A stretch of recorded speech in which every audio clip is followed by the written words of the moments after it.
existiu essa transformação da Lei Pelé, quando naquela época onde nós trouxemos vários jogadores do Goiás, se eu não me engano, pode ser que eu esteja errado, mas 2003, por aí, 2004, nessa época, né, quando nós fizemos, e depois é um grande amigo, um grande parceiro, um conhecedor profundo do futebol.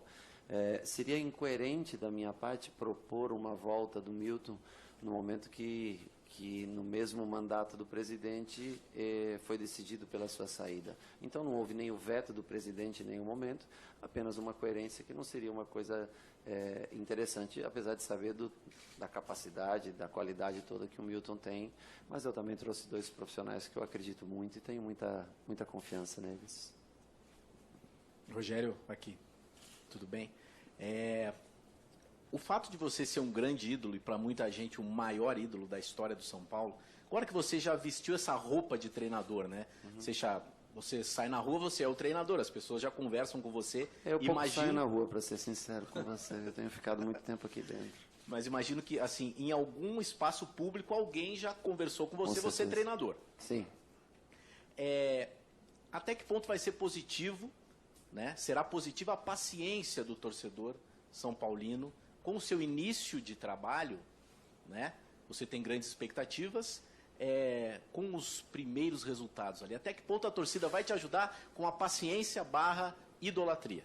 Olha, eu acho que o torcedor ele tem que reagir com, primeiro, para mim os resultados, eles, claro que são importantes, mas o mais importante é a maneira como o time atua, a maneira como o time mostra o que quer, o que deseja, o que pode produzir. Às vezes você produz muito num jogo e tem um resultado negativo. Às vezes, te dou o exemplo, falando do Liverpool, do Michael aqui, nós chutamos 3 vezes a gol, o Liverpool 21, o Liverpool 18 escanteios a favor, nós nenhum escanteio e nós ganhamos o jogo de 1-0 e o futebol não traduz a realidade do jogo, né? Então eu acho que a paciência do torcedor com relação a mim é a mesma como qualquer treinador e a expectativa que eu tenho é essa. Eu não vim aqui mais como goleiro, eu vim aqui como uma função diferente, que agora é de dirigir a equipe. E espero conseguir desde o começo, apesar da sequência, na minha opinião, bastante complicada, que são 2 jogos fora de casa contra os 2 finalistas do Campeonato Paulista do ano passado, 2 times dos quais nós fomos derrotados, e também a Ponte Preta, time do qual a gente perdeu no ano passado e até chegou a ficar na nossa frente no Campeonato Brasileiro. Então nós temos 3 jogos difíceis, mas vamos trabalhar da melhor maneira possível para se preparar para isso. Agora, cobranças, enfim, elas vêm para qualquer pessoa, para qualquer treinador. Espero o incentivo sempre de todos, primeiro, e a análise do jogo como um todo, e não só de um resultado. Mas tomara que a gente possa começar bem, eu espero que a gente possa começar vencendo. Rogério, tudo Sim. bem? Calfon, satisfação revela. É claro que existe também o Rogério ídolo, como foi citado, o Rogério goleiro, que o torcedor pode enxergar com esse carinho maior, mas você mesmo citou do Rogério agora treinador e a cobrança com o técnico no Brasil, ela é sempre um pouco mais firme, né? Sim. Você passou aqui e sabe muito bem como é que funciona. Qual é o tipo de trabalho que você pode fazer, inclusive com a própria comissão, que é uma comissão estrangeira, e aqui mesmo isso, em alguns anos, houve uma certa rejeição por parte da imprensa e de técnicos estrangeiros, para que essa cobrança não se torne, em algum momento, te transforme num cara que possa perder esse tipo de situação devido a algumas derrotas ou em alguma colocação que o São Paulo possa não estar naquele momento favorável ao torcedor? Primeiro, vamos evitar as derrotas, né? Essa é a principal. Vamos tentar evitar as derrotas? Não. Vamos correr atrás das vitórias, né? E o treinador, ele é brasileiro, do time do São Paulo, né? O restante da comissão técnica, inclusive o Charles, fala muito bem português. E o Michael vai desenvolver e está aprendendo a cada dia o português. Ele veio aqui para trazer o seu conhecimento do futebol europeu, mas eu espero conseguir que os resultados venham, que as vitórias venham. Se as derrotas vierem, é natural que vocês cobrem, que vocês tentem colocar, encontrar, achar motivos, né, para que isso aconteça. Por isso que nós estamos tentando, que é o principal, preparar uma equipe forte, uma equipe competitiva, né? Lembrando que hoje, dos 28 jogadores que nós temos no elenco, são 14 jogadores formados nas categorias de base, ou seja, 50% desses jogadores saíram de Cotia. Eu acho que isso é algo a ser ressaltada num elenco hoje no Brasil. Dificilmente você vai ter 50% de jogadores formados no seu centro de treinamento. E é o que nós vamos tentar. Ver qualidades no Araruna, Júnior, Foguete, Shailon, menino de 19 anos que está vindo para cá nesse momento. Esperar a recuperação do Lucas. Já contávamos com o Neres, com o Araújo aqui, enfim. E tantos outros como Rodrigo Caio, Lucão, enfim, que se formaram em Cotia. O bom exemplo dos mais velhos e o desejo de vencer, o desejo de conquistar o espaço dos mais jovens. Essa é talvez a mescla que a gente tente fazer. Se nós precisaríamos de mais alguns jogadores, eu diria que sim, mas também entendo a situação financeira do clube, que é uma situação difícil. Então nós vamos tentar dessa maneira, sempre observando o mercado. A partir do momento que a diretoria vê que existe uma condição de trazer um ou outro jogador que a gente acha que falta, a gente aguarda a integração desse jogador. Aqui, tudo bem, Rogério? Fala, Lê. Eu gostaria de fazer uma pergunta ao Charles e ao Por Michael. gentileza, fique à vontade. Pode Michael... fazer em português, ele vai te entender tranquilamente. Se você fala devagar. Ele disse que eu falo muito rápido, mas você fala você devagar. Fala rápido. Se você precisar de alguma ajuda só para corrigir algum termo. Eu queria saber dos dois, cada um fazia um trabalho muito diferente. Você no Liverpool, você numa agência, auxiliando clubes e seleções. O que fez vocês trocarem o antigo emprego de vocês para trabalharem no São Paulo nessa nova etapa com o Rogério? Qual é a meta de carreira de vocês e o que vocês podem acrescentar ao futebol brasileiro e ao São Paulo?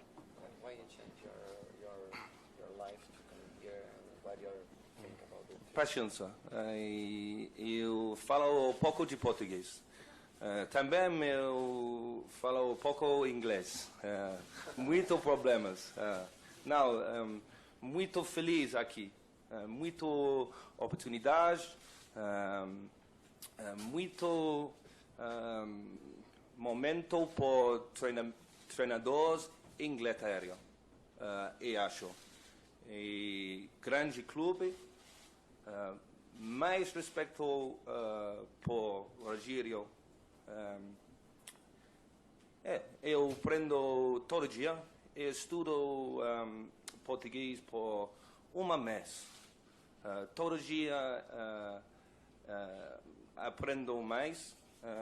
Futebol é futebol. Em passado, em Liverpool, em Chelsea, eu treinador muitos jogadores estrangeiros, brasileiros, argentino, italiano, francês. Não tem problema. Charles aqui ajuda-me. Rogério fala muito inglês, muito bom inglês. Grande, ótima oportunidade para mim. Experiência por treinador inglês. Maior jogadores do mundo brasileiro, sul-americano. And that's why I'm here. É a razão pela qual estou aqui. Bom, primeiramente, boa tarde a todos. Gostaria, antes de responder a sua pergunta, primeiramente, agradecer ao São Paulo Futebol Clube por essa oportunidade. Estou falando tanto para o Michael quanto para mim, pela maneira excepcional como fomos recebidos pela comissão técnica, pelos jogadores, pelos funcionários. Obviamente também pelo Rogério, que agradeço de ter confiado e acreditado no meu trabalho. E, obviamente, sem esquecer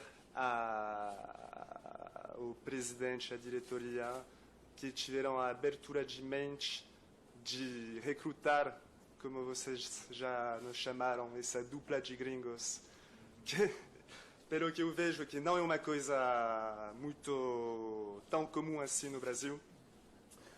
E, bom, o Rogério falou que falava bem, mas não falou tão bem assim, então peço desculpas porque não vou conseguir me expressar como eu gostaria de me expressar com vocês. Mas eu acho que para responder à sua pergunta, o que eu posso trazer é o fato de ter vivido, experienciado uma Copa do Mundo, uma Copa América, muitos jogos de seleções, jogos amistosos de seleções internacionais, e ter vivido todas essas experiências dentro das delegações. Eu pude ver as coisas boas, as coisas não tão boas, para que tentar fazer um condenso de tudo isso, tanto do ponto de vista das delegações quanto das organizações, que sejam uma organização de Copa do Mundo, uma organização de Copa América. A Pitch, onde eu trabalhava, que tinha aqui uma agência de organização de amistoso com reconhecimento internacional de ótimo nível. Então, me dá um balanço dos dois lados para condensar tudo isso e poder levar isso para o São Paulo, para tentar, obviamente, sempre mantendo tudo muito bom que tem aqui, mas tentando trazer uma nova visão inovadora, com novas ideias, tanto na organização, obviamente, taticamente, para poder, da melhor maneira possível, ajudar o Rogério. Rogério, Oi. queria que você falasse sobre um jogador específico que chegou muito bem no ano passado e que foi muito elogiado, o Cueva. No seu começo de trabalho com todo o elenco, você acha que o Cueva pode ser uma das lideranças técnicas desse time de São Paulo? Eu acho que sim, ele é um jogador talentosíssimo, né? Nós tivemos um pequeno problema com ele, de ordem médica, algum problema, algum abscesso nas amígdalas, se eu não me engano. Ele até falou um pouquinho comigo ontem, trocou mensagens de texto, pedindo desculpas pela não apresentação aqui nesse momento. Nosso médico, Dr. Sanches, já está em contato com o médico dele em Lima, no Peru. E a gente aguarda, logicamente, o mais rápido possível que ele possa estar presente com a gente, né? E, além dele, o Cícero, que já estava em viagem, foi contratado no último dia do ano, para voltar dos Estados Unidos com família. Nesse momento seria difícil e até incoerente, por causa de 2 dias, pelo fato de 2 dias de trabalho. Então, a gente preferiu até organizar dessa maneira, que ele esteja se apresentando junto com a gente o mais cedo possível em Bradenton. Mas o Cueva, sem dúvida nenhuma, é um jogador interessantíssimo, de muita qualidade técnica, inteligência, talentoso. Eu espero que ele possa estar recuperado, primeiramente da sua saúde, o mais rápido possível, para que se inicie também a sua pré-temporada. Talvez, logicamente, perdendo esses dias, devo demorar um pouquinho mais para contar com ele, e por isso, e Lucas Fernandes pela cirurgia que fez, não do joelho, porque ele já está 100% recuperado disso, mas a cirurgia do ombro que ele fez, por isso até eu tive que trazer o Shailon, né? Eu acho que ele está tendo uma grande oportunidade, me parece que vai ter minutos de jogo para ele mostrar o mesmo que ele mostrou nas competições sub-20 que ele participou esse ano. Rogério. Aqui, tudo bem? A base em 2016 teve um ano bem interessante, né? Muitos títulos, terminou aí com garotos no time principal se destacando. A gente está fazendo uma reportagem sobre isso, estava entrevistando o pessoal, e aí alguns moleques falando, pô, foi a primeira vez que eu vi um técnico do profissional assistir um treino meu, assistir um jogo no Morumbi. O Jardine falou que já teve mais conversa com você nesse último mês do que com qualquer outro treinador. Eu queria saber um panorama teu sobre o que você colheu de informações da base, que situação está a base do São Paulo hoje e quais os teus planos para a molecada de Cotia, além de trazer aí metade do seu elenco para 2017? Eu acho que foi um ano especial, com 5 conquistas na última categoria que antecede o profissional. Apesar de serem competições diferentes, você compete com atletas, né, da mesma idade, ou seja, do mesmo desenvolvimento físico e técnico que o seu, mas são conquistas relevantes, importantes, e eu acho que isso a gente deve ressaltar o trabalho do Jardine, porque não é fácil você chegar no final de um ano com 3 competições, conseguir dividir elencos e, aliás, não só dele, como do Visoli também, que faz parte dessa, que dirigiu a equipe no Sul, né, na última conquista. Eu acho que um time não é feito de 70%, 80% de jogadores titulares da base. Mas eu acho que ele pode ser composto por muitos deles. Eu gosto muito, por exemplo, dos dois zagueiros, dois meninos, o Tomena e o Cal, que foram... O Tomena foi emprestado para o Novo Horizontino. Até um pedido nosso para que a gente pudesse acompanhar a carreira dele. E o Cal ainda nós estamos atrás de uma equipe, especialmente no Campeonato Paulista, que são dois jogadores de muita categoria, o próprio Arthur. E o Pedro, que esteve aqui, para que ele ganhe um pouco mais de experiência. O Gabriel, acho que foi adquirido, se eu não me engano, um percentual do seu passe, foi emprestado ou deve estar sendo negociado com uma equipe japonesa, um empréstimo de 1 ano. Todos esses jogadores para ganhar experiência. Eu lembro da minha época, quando eu subi profissional, nós não tínhamos um aproveitamento tão grande de jogadores de base.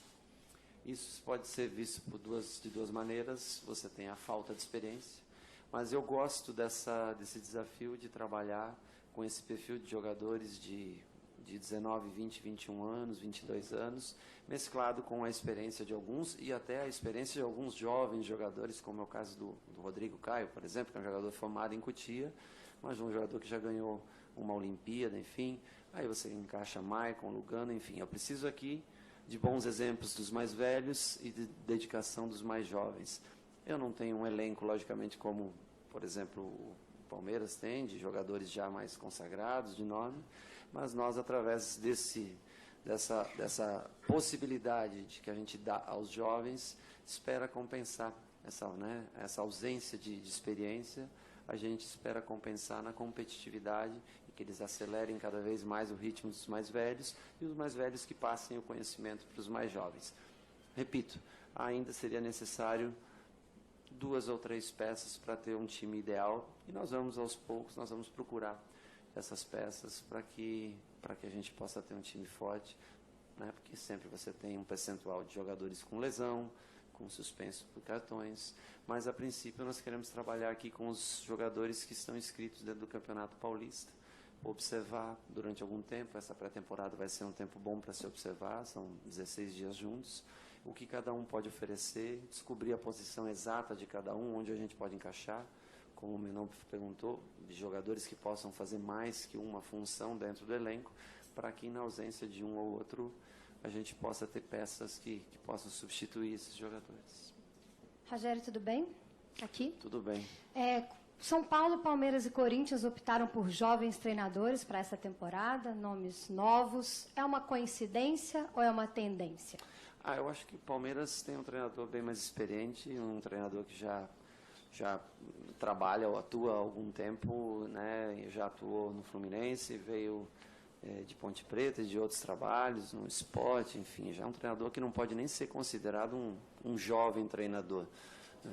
O Carrilli também é um treinador já com longa rodagem, não em equipes profissionais, mas dentro de categorias de base. Talvez o único inexperiente ou o único jovem de verdade na profissão seja eu. Então, os dois, Corinthians e Palmeiras, apostaram em treinadores que já têm um certo conhecimento. E, para mim, sim, vem sendo um grande desafio. Mas, na minha vida, foi assim, né? Há 20... Nossa, passou o tempo, né?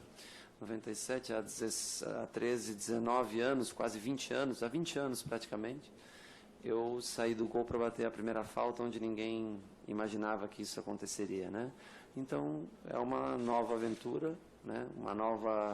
Um novo desafio que eu tenho na minha carreira, e por isso eu tentei me cercar de pessoas, no caso do Michael, com uma grande experiência, um currículo em categorias de base, já que nós temos 50% do nosso elenco formado abaixo dos 22 anos de idade, praticamente 23 anos de idade, e do Charles, uma pessoa que trabalhou comigo na Inglaterra durante todo o tempo que eu estive lá, fez os mesmos cursos que eu fiz na Inglaterra, e nós pudemos ter essas experiências de passar junto com o Sampaoli, no Sevilha, enfim, com outros grandes treinadores, outras visitas a grandes treinadores. Ele fez tudo isso comigo.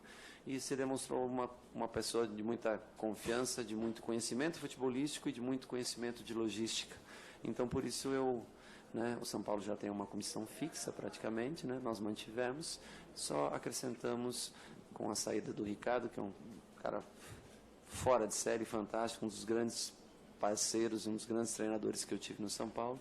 Com a saída dele com seu auxiliar, eu procurei trazer os dois para estarem aqui comigo, ajudando no dia a dia. Boa tarde, Rogério. Boa sorte aí na sua nova carreira.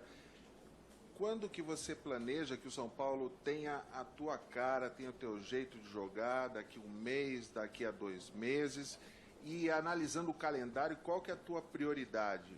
A conquista, por exemplo, do Campeonato Paulista, que o São Paulo não conquista há um bom tempo. O que você planejou aí de olho nesse calendário? Olha, a minha cara é para tentar ser dada a partir desde ontem. Né? O meu modo de trabalhar, o meu modo de ver o jogo, de ver a vida, que eu acho que é o mais importante, porque acima da qualidade técnica, eu acho que os valores, o caráter de cada jogador, ele é muito importante. Atletas são importantes, mas as pessoas que estão, né, que estão atrás de cada jogador, eu acho que isso vale muito, conta muito na formação de um elenco. Então, eu espero o profissionalismo máximo deles, a dedicação máxima deles. Com relação a resultado, eu espero que as vitórias venham. Eu trabalho sempre em função do próximo jogo. Para mim, o próximo jogo é o mais importante, ou seja, nós vamos jogar uma Florida Cup, jogos amistosos, é claro, mas não deixa de ser uma competição. Se nós vamos estar prontos nesse momento, nem fisicamente acredito que nós estejamos prontos, mas nós vamos em busca da vitória. E já no dia 5 de fevereiro, aí sim, a gente inicia o Campeonato Paulista em busca dos primeiros 3 pontos, mesmo sendo contra o Audax, fora de casa, mas a gente já inicia a busca pelos 3 pontos. Então, meu objetivo, eu não vou traçar objetivos distantes, e sim a próxima vitória, o próximo jogo, nós vamos viver em função disso. O atleta, eu como atleta e agora treinador, vivo em função da vitória. É onde nós vamos buscar entregar todas as nossas forças. Rogério, você no início da entrevista coletiva comentou da falta de voz, né? Da nova função. Que outras mudanças você já percebeu, ou responsabilidades nessa nova função de treinador do São Paulo? Especialmente o tempo de preparação de treinamentos e ontem, por exemplo, nós chegamos aqui às 7h30 da manhã e nós fomos embora às 8h30 da noite, ou seja, talvez até esse início, pelo fato de não ter tanta experiência e querer se dedicar tanto a novos exercícios, desenvolver novos treinamentos e os projetar, e, por exemplo, se vocês forem agora lá no campo, o campo já está todo montado para o treinamento da tarde. Então a gente tem reuniões diárias, informações diárias, principalmente agora nesse começo pelos testes de cada jogador, para saber como a gente pode reagir a cada atleta individualmente, né? O risco de lesão, situação física, quem está melhor, quem está precisando um pouco mais de trabalho especial com o Zé Mário, com o nosso preparador físico. Então a gente vem dedicando muitas horas. Já em dezembro eu dediquei muitas horas junto com os 2 meninos do vídeo, o Felipe e o Raoni, que são 2 meninos fantásticos, muito grandes conhecedores de futebol, em busca de atletas para que possam estar junto com a gente. Nós fomos pesquisar muito, então muitas horas de vídeo, enfim. Para mim a maior mudança está sendo permanecer durante 10, 11 até 12 horas por dia aqui dentro, ou seja, talvez eles tenham fazendo, né, parte de uma nova família aqui da gente, aqui dentro. Claro que eles também estão sempre junto comigo, até a hora que a gente encerra o trabalho, já preparando a sessão para o dia seguinte. Rogério, boa tarde e bom trabalho para você. Obrigado. Entendendo o perfil do Michael, o perfil do Charles, a tua primeira entrevista e as palavras que você está dando hoje, a sua maior contribuição para o São Paulo vai ser uma mudança de visão do futebol, uma visão mais sistêmica, não só dentro de campo. O futebol não é só bola na rede. Para essa bola chegar até a rede, precisa de muito mais, precisa de uma compreensão maior, precisa de uma sistematização maior. Para a bola chegar no fundo da rede tem que muita coisa acontecer antes. Especialmente que não seja do seu gol, né? Que seja do gol adversário. Nós tentamos fazer trabalhos setorizados, sempre dividindo grupos, especialmente agora no começo, tentando fazer novas atividades, porque eu acredito muito que o interesse do atleta em aprender no treinamento vai ser de igual valor para que ele se interesse pelo jogo, né? Então nós não começamos ainda, nem entramos na parte tática, que é o segundo treino que nós estamos fazendo. Nós estamos tentando colocar eles em condições melhores ainda, para que a gente comece a trabalhar a parte tática, o que deve acontecer pela necessidade e urgência. Nós estamos querendo fazer um jogo-treino com uma equipe com um nível um pouco mais baixo no dia 12 de janeiro. Dia 15 nós jogaremos, tem um jogo marcado, um jogo-treino contra o Boca Raton, sempre com camisas de treino, claro, para enfrentar o primeiro jogo no dia 19. Então eu acredito que entre o dia 10 e 11 a gente comece a trabalhar, no dia 10 e no dia 11 a gente comece a trabalhar mais a parte de tática do time, para desenvolver esse primeiro jogo-treino, e depois sim, aí a gente vai dando sequência nos Estados Unidos, e nos últimos 10 dias depois da nossa volta, que restam para o início do Campeonato Paulista. Tudo que tem que ser trabalhado na parte física e tática será trabalhado nessa época, porque depois, como você sabe, o calendário brasileiro é bastante exigente com o atleta, né? Nós temos aí uma média provável de entre 75 e 85 jogos no ano, ou seja, nós temos muito mais em recuperação de jogador pós-jogo do que implementação de novos treinamentos. Então, a tendência é que a gente tente implantar durante esse período de Estados Unidos e os 10 dias que antecedem o início da competição no Campeonato Paulista, lembrando que a gente já tem um jogo decisivo de Copa do Brasil, né? Bem no ano que eu assumo São Paulo, um sistema diferente, com um jogo eliminatório fora de casa, e eu já tive algumas experiências negativas em Copa do Brasil fora de casa. Perder, por exemplo, eu lembro, ao longo do tempo, não joguei tantas Copas do Brasil assim, a gente jogava mais Libertadores, mas perder para o Nacional de Manaus, por exemplo, 1-0, vim aqui reverter o jogo. Santa Cruz, se eu não me engano, uma vez 1-0, vim aqui reverter o jogo, e agora nós não temos mais essa oportunidade, né? Nós jogaremos contra o Motoclube no Maranhão, uma data ainda a ser estipulada, a primeira ou segunda semana de fevereiro, e com uma única chance sendo jogado na casa do adversário. Então nós temos essas duas frentes no começo, essas duas preocupações, e a gente vai fazer o melhor possível para estar na plenitude física e tática, com variações que a gente possa, dentro de um mesmo time, a intenção é montar um time que possa ser mudado dentro do próprio jogo, se adequando com as condições dos adversários, com uma linha de 4, com uma linha de 3, com 4 ou 5 jogadores no meio, com 2 ou 3 jogadores na linha de frente. Muito obrigado, Rogério. Muito obrigado, Maicon. Muito obrigado, Charles. Sejam bem-vindos. Encerramos aqui a entrevista coletiva. Estamos a 5 minutos do início do treino. Eu peço a compreensão daqueles que não conseguiram fazer suas perguntas. Muito obrigado.